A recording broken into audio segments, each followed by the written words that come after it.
அசந்து போயிடுவாங்க. சொல்லுவாரு சாமிஜி அப்படின்பாரு. அப்போது நல்லா பழக்கம். இதனுடைய 2வது மாநாடுக்கு வந்திருக்காரு. 2வது அவர் வந்து இந்த ஒரு புக்கு வெளியிட்டிருக்காரு. அந்த புக்கு ஒரு 3000 ரூபாய் புக்கு. இனி நான் படிக்க முடியல. எனக்கு கொடுத்து கிட்டத்தட்ட 2-3 வருஷம் ஆச்சு கையில கொடுத்து. இனி முடியல. நீ படிச்சுட்டே இருக்க. ஆனா படிக்க வந்துகிட்டே இருக்கு. அப்படியே பழையெல்லாம் எங்க இங்கோ போகுது. அந்த கிராமத்துல பேசுவாங்க இல்லையா, அந்த எல்லாம் ரொம்ப சூப்பரா இருக்குது புக்கு. அந்த புக்கு ஐயா கொண்டுக்கான்னு தெரியல, கொடுக்குறீங்களா? அடுத்த மாநாடு கொடுக்குறாங்க. நீங்க எல்லாம் வாங்கிக்காங்க. இப்ப ஐயா வந்து பேசுவாரு. ஒரு 5 நிமிஷம் பேசுவாரு. அது மாதிரி பேரை கேட்டுக்கொள்ளுங்க. ஒரு எழுதுகோள்ல எழுதுறதுக்கு ஒரு தைரியத்தோட அந்த ரூல்ல ஒரு விஷயத்தை நாங்களாம் படிக்கும் போது சொல்றோம். நீங்க இப்ப நான் சொல்லக்கூடிய விஷயம் ஆணித்தனமாகவும் இருக்கும், அழகாகவும் இருக்கும், அசத்தலாகவும் இருக்கும். வாழ்க்கையில என்னைக்கும் அழியாத சொத்தா இருக்கு. அம்மா பேசாதீங்க. அம்மா ஒரு நிமிஷம் பேசக்கூடாது. ஜோதிடத்துல வந்து நீங்க எப்பவுமே கேட்கும் போது நீங்க பேசுனீங்கன்னா உங்க காது உங்களுக்கு கேட்காது. ஒரே நிமிஷம். அதாவது ஜோதிடரை நீங்க இருக்கக்கூடியவங்க ஆபீஸ் போட்டிருப்பீங்க. அந்த மாதிரி ஒரு சைடுல ஒரு வெள்ளை போர்டு எடுத்து மார்க்கர் எடுத்து வச்சுக்கோங்க. இன்னைக்கு ஜாதகம் பார்க்க வருபவர்கள் இந்த நட்சத்திரக்காரர் தான் வருவாங்க, இந்த ராசிக்காரர் தான் வருவாங்க, இந்த லக்னத்துக்காரர் தான் வருவாங்கன்னு நீங்க எழுதியே போட்டலாம். இது சொல்லலாமா வேண்டாமா? சொல்லுங்க சார். சார் சவுண்ட் இல்லையே உங்கள்கிட்ட? சவுண்டே இல்லையே சார். நாங்கெல்லாம் 1000 மேடையே ஏறியாச்சு. அதுக்காக சொல்றேன். இது 70வது மேடை சார். 69 மாநாடு முடிச்சாச்சு. இது 70. அதுல 1000 கருத்தர்களை சந்திச்சாச்சு. ஆனா சவுண்ட் இருந்தா தானே நீங்க உணர்ச்சியா இருக்கிறது தெரியும். அந்த விஷயம் உங்களுக்கு வேணுமா சார்? வேணுமா சார்? இன்னைக்கு என்ன நட்சத்திரம் சொல்லுங்க? அஸ்த நட்சத்திரம். அதுக்கு அதிபதி சந்திரன். அது இன்னைக்கு புதனுடைய வீட்டுல இருக்குது. நீங்க எல்லாம் பச்சை கலர்ல இருக்கீங்க. எல்லாமே சரிதானே சார்? அதானே? அப்போ இன்னைக்கு நீங்க இந்த போர்டுல என்ன எழுதி வைக்கிறீங்கன்னா, அஸ்த நட்சத்திரத்துக்கோட இன்னொரு துணை நட்சத்திரம் பொருள் ரோகிணி, அஸ்தம், திருவோணம். இதை ஒரு போர்டுல எழுதி வச்சுக்கோங்க. ஐயா புரியுதா? ரோகிணி, அஸ்தம், திருவோணம் இந்த நட்சத்திரத்தை போர்டுல எழுதி வச்சுக்கோங்க. இன்னைக்கு நீங்க ஜாதகம் பார்க்க வர்றவங்களுக்கு எழுதி போடக்கூடிய விஷயம். சரி, இந்த நட்சத்திரம் எப்ப முடியுதுன்னு உங்களுக்கு தெரியாது இல்லையா? அப்போ மலர்னு அஸ்தம் முடிஞ்சு சித்திரம் வந்துட்டு என்ன பண்ணுவீங்க? கம்ப்யூட்டர் பார்க்க முடியாதல்ல. அப்ப அடுத்த நட்சத்திரம் தொட போறது நடக்க போறது தானே. அதனால மிருகசீரிசம், சித்திரை, அவிட்டம் இந்த நட்சத்திரத்தை எழுதி போட்டுருங்க. இதுக்குண்டான ராசி லக்னம் இருக்குமா இருக்காதா? அஸ்தத்துக்கு என்ன வருதுங்க? கன்னி வருது. ரோகிணி, அஸ்தம், திருவோணத்துக்கு ரிஷப லக்கணமும் கன்னி லக்கணமும் அடுத்தது சொல்லுங்க சார். மகர லக்கணம். சித்திரைக்கு சுவாதிக்கு இந்த சித்திரை நட்சத்திரம் வரும் இல்லைங்களா? இந்த லக்கணம், இந்த ராசி, இந்த நட்சத்திரங்கள் இதை நீங்க ஒரு போர்டுல எழுதி போட்டுருங்க. டேட்டு போட்டு எழுதிருங்க. ஏன்னா நீங்க எப்போ எழுதி வச்சது யாரும் நினைச்சுக்குவாங்க இல்லையா? இன்னைக்கு தேதியை போட்டு இன்றைக்கு ஜோதிடம் பார்க்க வருபவர்கள் எழுதி போடுங்க. இதை எழுதி போட்டாச்சுன்னா இது இன்னொரு நல்ல செய்தின்னு கேட்டீங்கன்னா, கிரகம் பாருங்க நம்மளோட எப்படி பேசுதுன்னு. ஜாதகம் பார்க்க வர்றவரு அன்றைக்கு மட்டும் அந்த நட்சத்திர ராசி லக்கணம் உள்ளவங்க மட்டும்தான் ஜோதிடம் பார்க்க வருவாங்க. மற்றவங்க யாரும் வரமாட்டாங்க. இதை எழுதலாமா வேண்டாமா? சொல்லுங்க சார். சரி, இந்த ரகசியம் 23 வருஷத்துக்கு முன்னாடி இதை வந்து நம்ம ஐயா சொல்லி கொடுக்குறாரு. இதை நம்ம படித்தோம். அதை எழுதி பார்த்து டெய்லி ஒரு 6 வருஷம் 7 வருஷம் நம்ம அதை கடைப்பிடிச்சோம். அப்புறம் பிஸி ஆயிடுச்சு, போர்டை விட்டுட்டோம். இதை நீங்க எழுதி வச்சீங்கன்னா ஜாதகம் பார்க்க வரக்கூடியவர் யோசிப்பாரு, இன்னைக்கு அஸ்தம் வந்திருக்குது, ரோகிணி வந்திருக்குது, திருவோணம் இருக்குது. அவர் ஜாதகத்தை எடுத்து பார்ப்பாரு. அவர் ஜாதகத்துல ரோகிணி, அஸ்தம், திருவோண நட்சத்திரம் இருக்கு. அப்ப ஜோதிடர் நம்ம வராதுக்கு முன்னாடியே எதிர்காலத்தை கணிக்கக்கூடியவர்கிட்ட வந்துக்கிறவங்க சார். சரியா இல்லையா? எதிர்காலத்தை கணிக்கிறவர்கிட்ட வந்துக்கிறன்னு கொஞ்சம் பாதி நம்பிக்கையில வந்தவருக்கு முழு நம்பிக்கை கிடைச்சது. இதுக்கு மூலமுறை யாருன்னா நம்ம ஜிகே வந்து ஐயாவுடைய பேரை சொல்றதுக்கு அவனை ஒண்ணு நம்மளுக்கு வயசு பத்தாது அப்படின்னு பாருங்க. ஏன்னா குருமார்களை என்னைக்கு நம்ம மதிச்சே வாழ்ந்து பழகிட்டோம். அதனாலதான் இப்ப ஒண்ணு வேண்டாம். உதாரணம் பாருங்க. இன்னைக்கு அஸ்த நட்சத்திரத்துல நம்ம இங்க நிக்கிறோமாமா? சரி, இங்க இருந்து 180 டிகிரி எடுத்தா எதுக்கால வருமா? அம்மா சொல்லுங்க, யாராவது சொல்லுங்க. கூட பேசுனீங்கன்னா ஜோதிடம் பேசுறீங்க. இந்த இடத்துல நான் 1ஆம் நம்பர் இங்க நிக்கிறேன். 180 டிகிரி வந்தா எதுக்கால தானே வரும்? அப்படித்தானே இல்லையா? சொல்லுங்க. சரி, இந்த 180 டிகிரி எடுத்தா எதிர்முறை வருமா வராதா? அதே மாதிரி ஜோசியத்துக்குள்ள போங்க. கன்னி ராசியில அஸ்த நட்சத்திரத்துல 1 டிகிரி இருந்தா 180 டிகிரி வந்தா எந்த ராசியில வந்து சந்திரன் போவார்? எந்த ராசி பார்ப்பார்? மீன ராசி பார்ப்பார். அப்படித்தானே? இங்க இன்னைக்கு ஜோதிட மாநாடு நடக்குது. இதுக்கு 180 டிகிரில மீன் வந்து அங்க வெட்டிட்டு இருக்கிறாங்க. இங்க இன்னைக்கு அஸ்த நட்சத்திர சந்திரன் வேலை செய்யுது. சொல்லுங்க சார். நான் இப்படி போனேன், பாத்ரூம் போனேன், மீன் வாசம் அடிச்சது. என்ன மச்ச அவதாரம் எதுக்கு இருக்குதுன்னு. அப்ப இன்னைக்கு அஸ்த நட்சத்திரம், கன்னி ராசி, இன்னைக்கு சந்திரன் 7ஆம் பார்வை மீனத்தை பார்க்கிறாரு. மீன் அங்க இருக்குதுன்னு இப்பவே யூகிச்சு இப்பவே பரிகாரம் பிறக்குது. எப்படி ஐயா? கைகள் பண்றீங்க சார். சார் இதை யூகிச்சு எடுக்கணும். நீங்க உங்களுக்கு எல்லாத்துக்குமே, லேடிஸ் எல்லாத்துக்குமே பாருங்க, ஐயா என்ன பண்ணிக்கிறாருன்னா அம்மன் புடவையில இன்னைக்கு பச்சை கலர்ல இன்னைக்கு இருக்காங்க. இன்னைக்கு என்ன தெரியுது? இன்னைக்கு சந்திரன் வந்து புதன் வீட்டுல இன்னைக்கு போறாரு. இந்த சந்திரன் குடியிருக்கிற வீடு இன்னைக்கு பச்சை நிறம். இன்னைக்கு நம்ம உடம்புல இன்னைக்கு வஸ்திரம் சாத்தியது பச்சை நிறம். இன்னைக்கு சந்திரன் அடிக்கும் இன்றைய பொருத்தத்துக்கும் இருக்குதா இல்லையா? சொல்லுங்க சார். இதைய இன்னும் கலர் ட்ரெஸ் வரைக்கும் நீங்க போட்டு வருவீங்க, அந்த போர்டுல எழுதலாம். இது அசையாத காலத்தால் அழியாத பொருள். கரெக்டா இல்லைங்களா? சொல்லுங்க. இதை நீங்க தெரிஞ்சுக்கணும் பாருங்களேன்.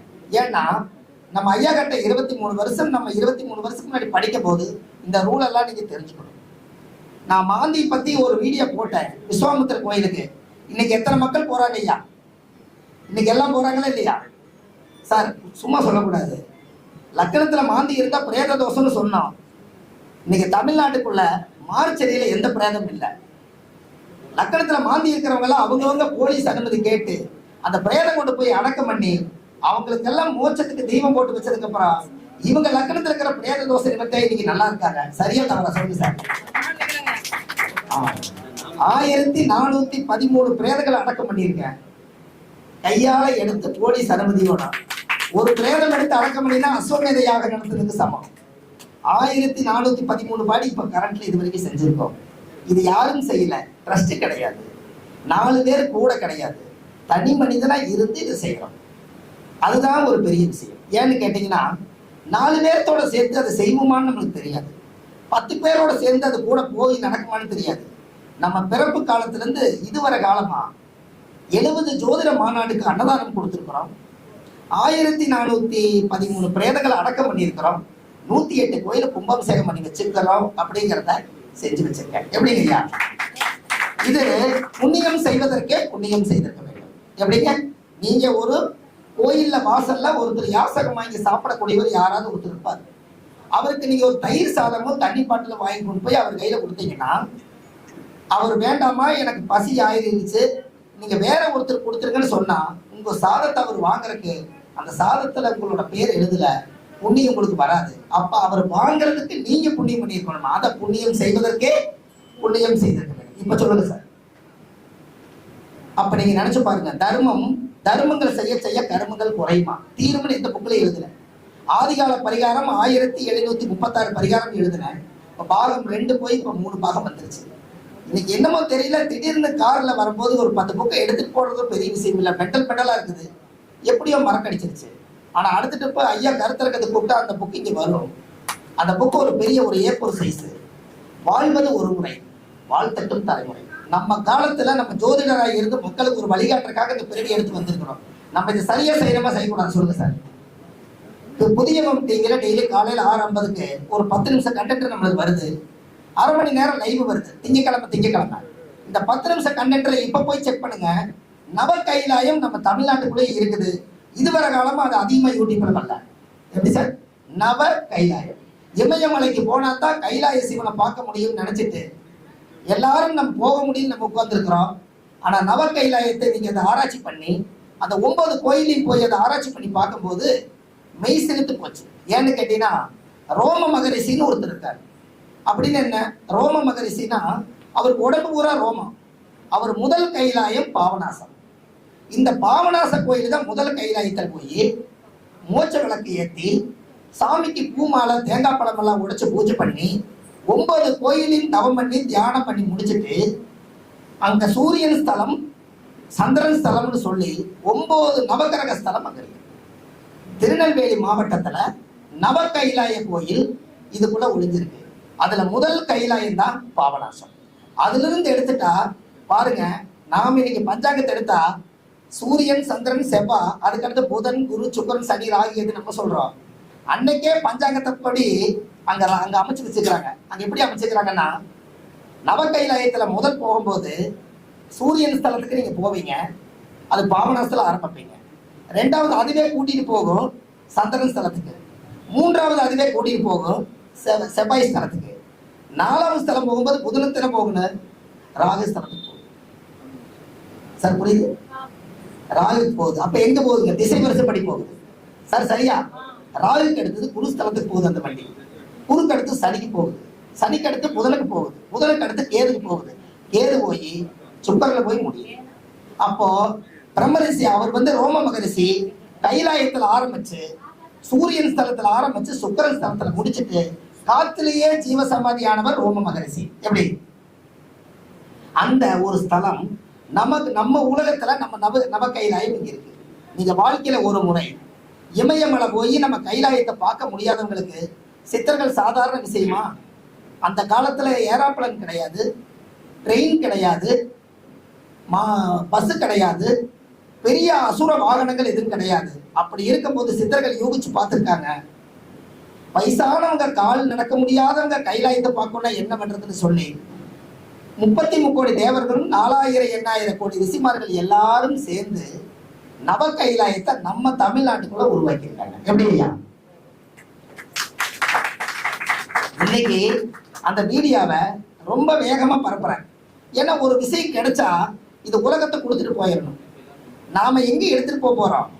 நம்ம சொல்றோம் நம்ம சம்பாரிச்சு நம்ம பசங்க பிள்ளைகளுக்கு சேர்த்து வைக்கலாம், அதுக்கு தாங்க இவ்வளவு கஷ்டப்படுறீங்க. சரி ரைட்டு, சேர்த்து வைத்த சொத்தை பசங்க அதை காப்பாற்றுவாங்கன்னு உங்களுக்கு என்ன நிச்சயம்? சார் சொல்லுங்க. சொல்ல மாட்டேங்குது சார். நீங்க ஓடுற ஓட்ட எனக்கு தெரியுது. நம்ம கஷ்டப்பட்டு சம்பாரிச்சு நம்ம ஒரு அசையாத சொத்தை உருவாக்கிடலாம்.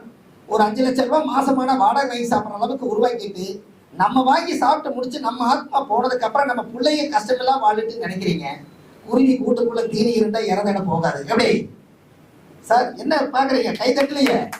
அப்ப நீங்க புரியலன்னு அர்த்தம். சார் நான் சொன்ன வார்த்தை உங்களுக்கு புரியல. குருவி கூட்டுக்குள்ள தீனி இருந்தா இறந்த இடம் பறந்து போகுமா? அப்ப நீங்க சம்பாரிச்சு வச்சீங்கன்னா மக்க மாறு இறந்த இடுவாங்களா? சொல்லுங்க. இப்பதான் உங்களுக்கு புரியுது. ஏன்னா அப்ப தெரிஞ்சது இதே கை, அப்ப தெரிஞ்சுப்பீங்கல்ல. அப்ப உங்களுடைய எண்ணம் எங்கேயோ அதானே. இதெல்லாம் இந்த பக்கத்துல இருக்கிறவங்க கிட்ட சின்ன சைஸா தெரிஞ்சுக்குவோம். அப்போ இப்ப நல்லா தெரிஞ்சுக்குங்க. நான் ஒரு புத்தகத்துல எழுதியிருக்கிறேன், பாத்தீங்களா?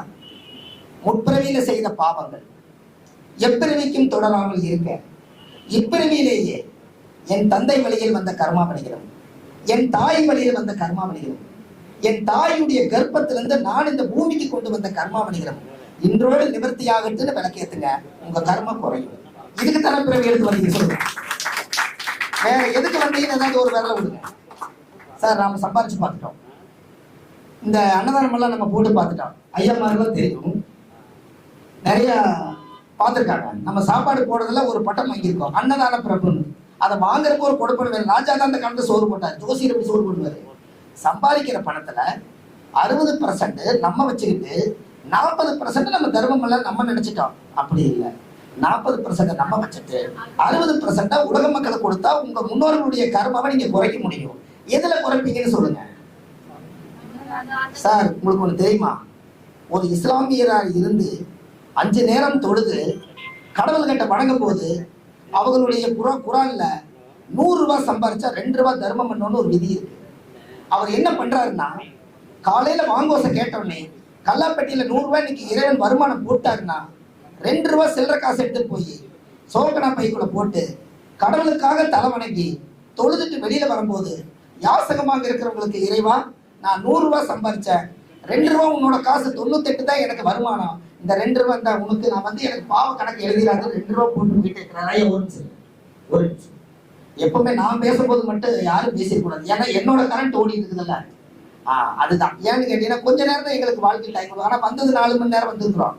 எங்களுக்கு கொடுக்குற 10 நிமிஷம் இவங்க 5 நிமிஷம் எடுத்து போயிட்டாங்கன்னா சார் கரெக்டா? இப்ப கூட அப்புறம் நம்ம போனதுக்கு அப்புறம் இவர் பேசுனா இவர் என்ன பேசணும்னு பேசலாம். ஆனா எங்களுக்கு கிடைக்கிற வாய்ப்பு ஒரு 10 நிமிஷம் 5 நிமிஷம். அதுக்குள்ள ஒரு 10 பாயிண்ட் கூட கிடைக்குமா சார்? இப்ப பாருங்க, இன்மையிலும் நன்மை தருவார் கோயில மதுரையில ஐயா இருந்தாரு, இப்பதான் பண்ணாரு. சார் அந்த ஐயா அவரு எங்களுடைய ஒரு ரத்த உறவு தான். வந்தோடனே என்னை பார்த்தோன்னே சொன்னார். அதுக்கு பின்னாடி ஒருத்தர் வந்துருக்காரு, எந்திரிங்க சார். அவர் இன்மை நன்மை தருவார் கோயில முன்னோர்களுக்கு மோட்ச தீப விளக்கு போட்டா நம்ம கர்ம வினை தீர்னு சொன்னேன். அவர் இங்க என்ன பார்த்து நினைக்கிறாரு, சார் நீங்க சொல்லிட்டு அந்த வீடியோ பார்த்து அந்த இன்மை நன்மை தருவார் கோயில மோட்ச தீபம் ஏற்றி வச்சேன்னு சொன்னார். அதை பார்த்து சொன்னே எனக்கு ஒரு சந்தோஷம். இது என்ன காரணம் கேட்டீங்கன்னா, அந்த கோயில் யாரு ஜாதகத்திலெல்லாம் லக்கண முடக்கு தோஷம் இருக்குதோ அவங்க அந்த கோயில் போயிட்டு வந்தா முடக்கு ரிலீஸ் ஆயிடும், முடக்கு தோஷம் நிவர்த்தி ஆயிடும். இதை உலகத்துக்கு ரகசியத்தை அப்படியே உடைச்சேன். அப்ப லக்கணம் முடங்குதுன்னா எப்படி முடங்கும்? சூரியன் என்ற நட்சத்திரத்துக்கு அந்த ராசி முடங்கி போகும். அதானே சார்? சூரியன் எந்த நட்சத்திரத்தில் இருக்குதோ அதை எடுங்க, உங்களுக்கு தெரியும். சூரியன் அவங்கவுங்களுடைய பாதசாரத்துல சூரியன் எந்த நட்சத்திரத்துல இருக்குதோ அதுதான் உங்களுடைய அப்பா கரு உருவான நட்சத்திரம். அதே 10 மாசம் வயிற்றுக்குள்ள ஒரு குழந்தை வெளியில வரக்கூடிய நட்சத்திரம் தான் இப்ப உங்க ஜென்ம நட்சத்திரம். எப்படி சொல்லுங்க, இப்ப சொல்லுங்க. உங்களுக்கு ஏன் சூரியன் இல்ல, அப்பன் இல்லாம உயிர் எப்படி உள்ள வந்து தாயுடைய கருவறைக்கு? சொல்லுங்க சார். அப்பாவோட உயிர் சக்தி இல்லாம அம்மாவுடைய கருவறைக்குள்ள எப்படி உள்ள வந்தது? இது யாராலையும் வர முடியாது, விஞ்ஞானம் தானே. அப்ப விஞ்ஞான பூர்வமா பார்த்தா சூரியன் என்ற நட்சத்திரத்துக்கு உயிர் உருவாகி அந்த தாயுடைய கருவறைக்குள்ள 10 மாசம் போய் அதுக்கப்புறம் தானே இந்த கரு வெளிவருது. நல்லா யோசிங்க. ஐயா சொன்ன மாதிரி சொல்றேன். குழந்தைய பிரசவம் பார்த்து கையில் எடுத்து வச்சாலும் தொப்புள் கொடியை அறுக்கிற டைம், அந்த கட் பண்ற டயத்துக்கு அந்த சுவாசம் அப்பா விட்டுட்டு அம்மானு ஒரு கத்துது. அப்பதான் அது பிரபஞ்சத்தை வாங்கி கத்துது. அப்பதானே கரெக்டான டைம். சொல்லுங்க. நீங்க பிரசவ சிசரின் பண்ணி கூட எடுக்கிறீங்க. இப்ப என்ன நரசம்மா கையில குழந்தை வச்சு கம்மியா இருக்காங்க மேல, உங்களுக்கு வெளியில தெரியல. ஆனா அவங்க பிரசவம் பார்க்கும்போது கையில தான் எடுத்து வச்சிருக்காங்க. அந்த கத்தி எடுக்கிறதுக்கு 2 நிமிஷம், ஒரு 10 செகண்ட். அதை எடுத்துட்டு வந்து அந்த இந்த குழந்தைங்க பிடிங்கன்னு சொல்றதுக்கு ஒரு 10 செகண்ட். அந்த கத்தி எடுத்து கையில கோருக்கிறதுக்கு ஒரு 2 செகண்ட். எல்லாம் சேர்ந்து இறைவான்னு சொல்லி சாமி அந்த அம்மா கும்பிடுறதுக்கு ஒரு 5 செகண்ட். 30 செகண்ட் 40 செகண்ட் தள்ளி அந்த கற்ப பையில இருக்கிற சுவாசத்தை வெட்டி இந்தாங்கன்னு குழந்தை கொண்டு போய் கலவு கொடுக்குறாங்க. இதுலயே உங்களுக்கு 30 செகண்டுக்கு 3 மாசம் செல்லுபடி ஆகி போச்சு தாய் கர்ப்பத்துல. இப்ப சொல்லுங்க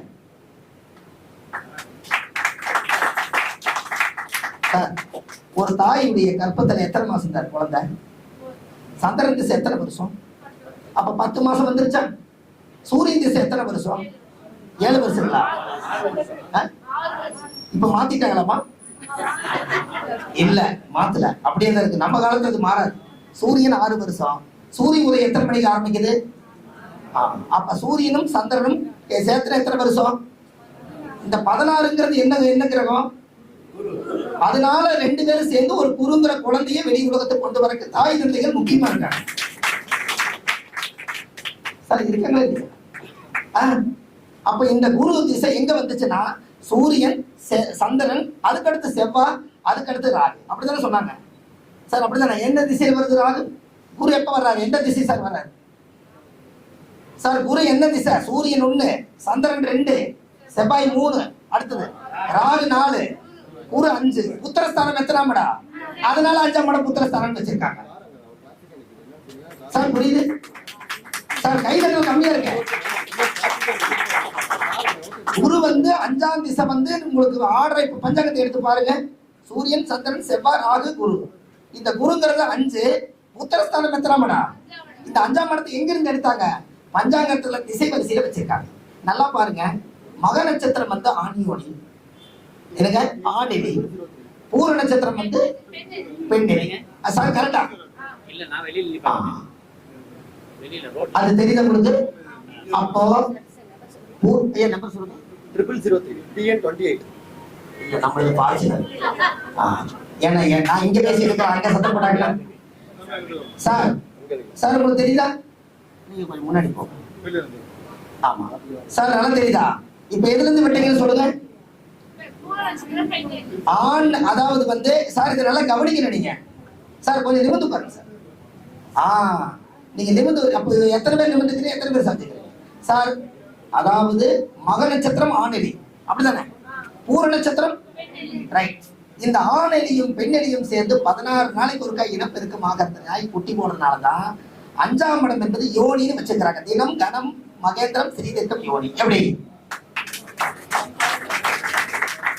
அந்த யோனிங்கிற 5ஆம் பாவத்தை முதல் எடி வாகனம் தான் இனப்பெருக்கத்தை உருவாக்கி இனப்பெருக்கத்தை உலகத்துக்கு, இந்த பூமிக்கு வம்ச விருத்தி ஏற்பட்டதற்கு எடி வாகனம் இருந்ததுனாலதான் முதல்ல அசுபனி என்பது கேது, கேது என்பது விநாயகர், விநாயகருடைய வாகனத்துல எலி இருக்கிறதுனால என்னைக்காவது குழந்தை பாக்கியம் இருக்கிறவங்க எத்தனையோ சாமிக்கு அபிஷேகம் பண்றீங்க, எலி வாகனத்துக்கு என்னைக்காவது அபிஷேகம் பண்ணினா குழந்தை கிடைக்கும். எப்படி சார் சொல்லுங்க? அதை விட்டுட்டோமா இல்லையா சார்? விநாயகருக்கு அங்க பூஜை நடக்குது, அவ்வளவு யாகம் நடக்குது, எலிக்கு என்னைக்காவது அபிஷேகம் பண்ணிக்கிறாங்களா? இதை யாரு பண்ணணும்? குழந்தை பாக்கியம் இல்லாதவங்க பூர நட்சத்திரமோ அல்லது மக நட்சத்திரம் வர அன்னைக்கு இந்த அபிஷேகத்தை பண்ணி அந்த அபிஷேக பால்ல குளிச்சு கொஞ்சம் நாட்களை விட்டு வச்சு அங்க சரணாகதி அடைஞ்சால் உனக்கு நான் இனப்பெருக்கத்தை கொடுக்குற என்ன மாதிரி நீயும் குழந்தை கிடைக்குன்னு அந்த எலி நினைக்குமா? எப்படி சார்? சார் சரியா தவறா? சார் ஒண்ணு நல்லா தெரிஞ்சுங்க.